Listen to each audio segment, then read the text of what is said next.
Hey, what's up, everyone? This is Ferdbird the Nerd with another comic book market report. First one for 2025, I think. Nah, it's basically the second one. But anyway, it's Monday. Great start to the week. We saw some pretty interesting sales this week and a bunch of books that dropped huge and don't look like they're going to recover. I'm going to go into a little more depth about some of these books and whether or not they're a long-term investment, which we do, in my opinion, have a couple here. When I'm talking long-term, I'm saying 3 to 5 years. These books that I'll talking to particular about, they are some fun books to get, probably tough to find in the wild. You're going to pay some pretty good prices, but you probably want to get them graded anyway. And as always, if you do like these videos, if you know someone else that would like them, please hit that like button, subscribe. It helps with the algo, helps me want to do these shows more often. We're at 841 subscribers as of yesterday. So that's great. I guess people miss these videos. So I'll keep doing them until said day. And if you aren't joined into the Discord, join the Discord. We do other stuff, not only comic book related, but we also do investment stuff, which I think I'm going to take this channel to another level in regards to investments. We do toys, we do Pokemon, we do future stuff, we do flips. We even do have a health section, which is kind of cool. And anyway, yeah, I hope to help you all, help you out with 2025 and save you some money this year.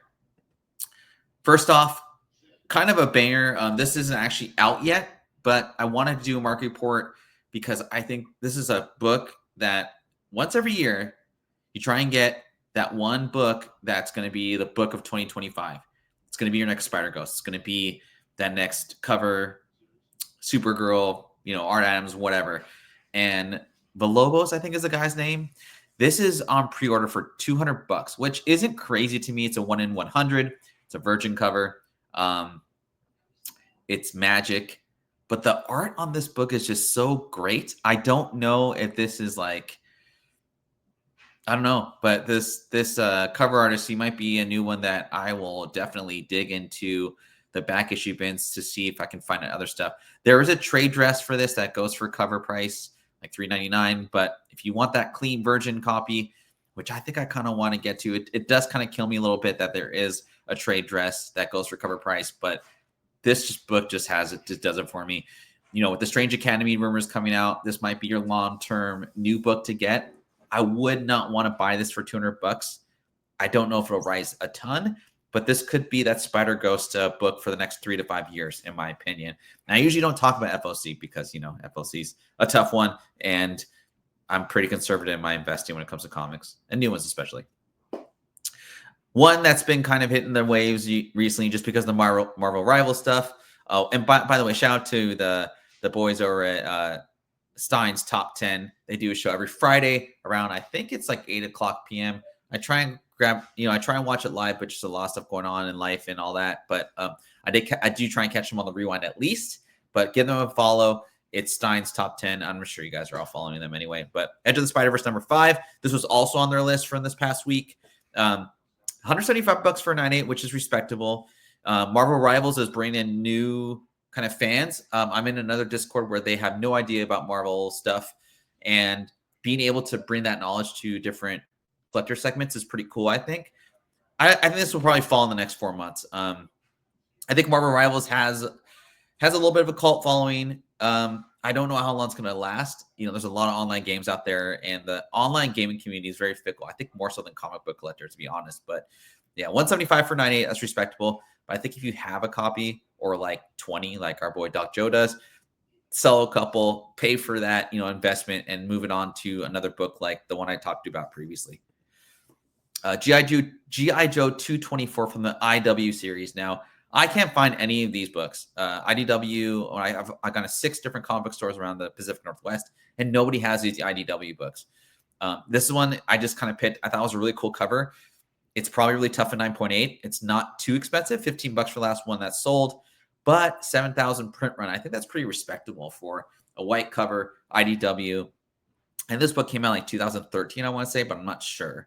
And the reason I'm kind of going down this rabbit hole is because I am reading the Energon universe. I kind of wanted to get some references to just older stuff and just see how those books kind of stood the test of time. And I feel like this is a long-term bet. I mean, 3 to 5 years from now, you know, if you can find like 10 copies of this, like I'd buy them all day for $10 a piece or cover price. But yeah, happy digging, happy whatever. There's no newsstands in this book, by the way. Invincible number 100. I feel like this is really cheap, $17 for this particular cover. If you guys don't know Invincible that well, there's a pretty controversial situation that happens in this book, but I thought this cover was pretty cool. Like if you're thinking of what's a good Invincible cover, what's a good, you know, book to have, you know, going forward with like everything going on with the Invincible universe, I think this was a really nice book to have. $17 so seems really cheap to me. Get this bad boy graded. Hopefully get a 9.6 or higher. There are 9.8s out there that probably go for a lot more, but I couldn't find any that were in particular to this cover. But if I am looking for some, good luck. I can't find this book either in any of my back issue bin honey holes. Sonic 196. This is a great cover. Homeboy FedoraCon kind of put me on this, but over the weekend, I was kind of, again, thinking of like the long-term feasibility of the comic book market. And the easy thing to do is, right, you want to hit comic books that hit many generations. And Sonic, for whatever reason, I think the cusp is like probably people that were 15 years old in the early 90s is probably like the last kind of cusp. But kids love Sonic. There's a lot of concentration in the Sonic medium. And I think people are just going to look back and be like, oh, what do I collect? Versus just not just the video games, but other stuff. These Archie comic books, especially the newsstands, and if you can find Canadian Canadian newsstand priced books, those are even a cooler a collectible to get into. But I just thought this was a really cool cover. There was a crazy sale for like $1,000 in a 9.8 newsstand. Now I can't confirm if that was the actual amount paid, but imagine getting this for like $89 in near mint, getting a 9.8 in it, and times 80 or times 100, times 10 you're buying. I'd probably actually, if I got this for $90 and I got a 9.8, I would hold on to it because I feel like for an older book, a newsstand, and a high grade for $90 at Sonic seems like an easy kind of bet for the next 3 to 5 years. There's just going to be more fans to be consistent, and it's a nice growth kind of story there. Again, kind of long-term kind of investments. Walking Dead number 19 now.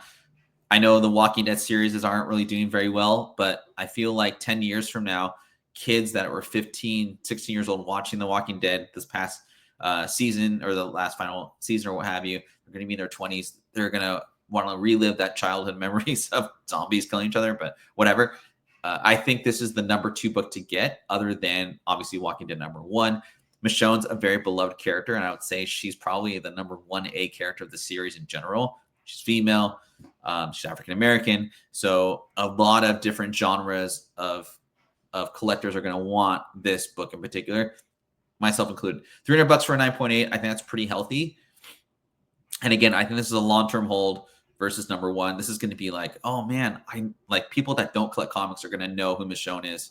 The Walking Dead just kind of, it did so much for like everything related to like the medium for zombies, for comic books, and just for shows in general. AMC loves Walking Dead.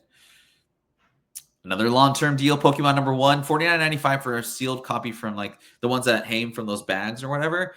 I thought that was kind of cool. I'd probably, if I had that, I'd probably keep it in the bag versus opening up and grading this. But I couldn't find any other good deals for this. So I feel like this is always going to be a consistent kind of sale, right? And completionists are going to want every single variant of this book. However, if you show this to a Pokemon fan, they see this, they recognize it immediately. Ages 3 to 60 will know this cover. Nintendo has so many great properties, and it's amazing how well all of them done. Zelda, Mario included, Donkey Kong, right? But I gotta say, this is probably the most recognizable brand of all the Nintendo properties, and will always have a long-lasting effect on fandom to come. So at $49.95 for a sealed copy of this is a really good deal. Kind of hitting the newsstands, the wavelengths or whatever in social medias. Obviously, Jason Momoa is part of the new DCU universe. This book, I feel, and again, I have like 3 books referenced to Stein's top 10, but I just thought it was good things to address. I feel like Brian's really on point. This is obviously, or this, in my opinion, is the book to get versus the first appearance of Lobo, because this is the one you're going to recognize a little better. And I just think it's a better cover. It's I could see Jason Momoa making this face like in stills or like the movie poster or what have you. And yeah, I think $25 for a near-mint newsy was really, really good. 9.8 sell for or 9.8 currently selling for 138 with 2 days left and 20 some bids. So the FOMO has caught up to this. Now, I wouldn't say this is a long-term hold unless you got really good buy and you just love Lobo. But I would say that I'd probably wait for the fandom to kind of calm down a little bit. Yeah, Jason Momoa is for sure Lobo, but we don't know when Lobo's going to actually come to the big screen. There could be a lot of things that go on with the DC universe. There's a lot of hope with this new Superman movie coming out. And if the movie bombs, we could be back to square one with DCU and just everything like everything kind of optioned or what have you, live screen. I think if you could wait a few months, get this on the lower dip after the kind of the FOMO has subsided, I think it's a good bet to get this going for you. And maybe pay $25 for a near-mint newsy and hope for a 9.8, get it pressed by one of your trusted pressers, or do it yourself. And then maybe look out for $100 9/8 in this book. I wouldn't go with the regular edition if you're trying to flip. But this might be like buying the dip, quote unquote. Shout out to Richie. Richie, where are you at, man? Hope you're doing good. And Punisher 218, with the new Punisher series coming out, I wanted to address some really cool kind of subculture or pop culture, I guess you could call it. Punisher 218, the photo variant specifically, like all these covers are awesome, honestly. But I think if you are, again, investing in the long term, get the Bernthal variant. You don't necessarily have to get it signed by him. 9.4s go for 164, which I think is really healthy for a modern book in general. 350 for 9.8. You're probably going to hold on to it for a while to get this book up to $1,000. But I think that's a good bet. I think the Punisher universe is just, it's probably going to do really well. I think if they just stick to the Netflix kind of version and kind of that dark feel to the motion picture, to the series, I think you're going to do really well. But yeah, Punisher 218, 350 for a 9.8. I think that's pretty healthy. Next up, Superior Iron Man #1. This is, wow. This one went down a ton. I think it'd be really funny though. Like, I probably wouldn't risk $50 for 9.8 unless you're just a huge Iron Man fan and you really liked this cover. But how funny would it be if Tom Cruise actually did come to the multiverse in the version of Superior Iron Man? I don't think it'll happen, but I just think it'd be really funny to have this book with January 6, 2025. And then he pops up where there's rumors again. Again, I don't think it will happen. So err on the side of caution. I would say about the Superior Iron Man books, the series is pretty cool. Also, the covers are really great. So if you're into just kind of looking for covers, there are some reread covers as well. It's a fun kind of binge into the dollar bins and kind of a little bonus market price for you guys. I was looking at, ironically, Infamous Iron Man. Obviously, this past summer, that book went up to like $200, maybe 150. I think the lowest point I saw, $52 for a 9.8.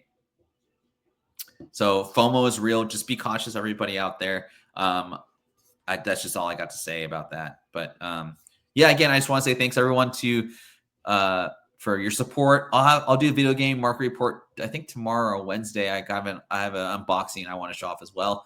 Shout out to Ben's Stein's top 10. I'll put the link in the bio there. And shout out to Brian. I hope you guys all have a great 2025 and keep watching. Shout out to Red Hood as well.